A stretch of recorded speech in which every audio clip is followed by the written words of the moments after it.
And as of now, all signs are pointing towards them cutting the interest rates. How much do they cut them, and do they actually cut them? Of course, because people have been saying the Fed is planning to cut the interest rates since the start of this year, and they haven't yet. So really, we can't guarantee that they'll cut them until they actually do cut the rates.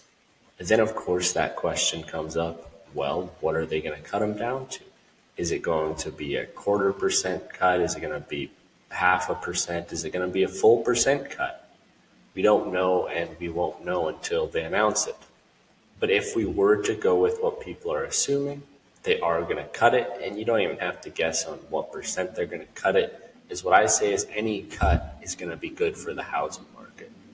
The Fed has not cut rates since 2020. This has been a very big buildup, as the Fed has raised rates 11 times since they last cut them. There are a huge number of people sitting on the sideline right now, waiting to jump back into the housing market and buy, or waiting to sell, as people who bought their homes in 2020, 2021 with the low rates, lowest of 2.6%, they've been holding off. They've been waiting. Why would they want to sell when really can they even afford much of a better home with the high interest rates? So they've been waiting.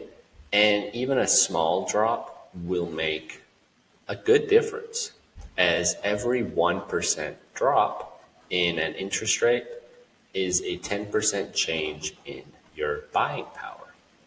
What this means is that if you're currently approved for a mortgage of $600,000 and the Fed cut the rate 1%, you'd now be able to afford a home that is $660,000.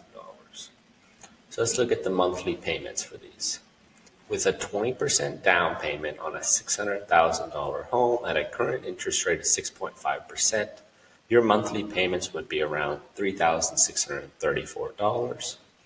Interest rate drops 1% down to 5.5%.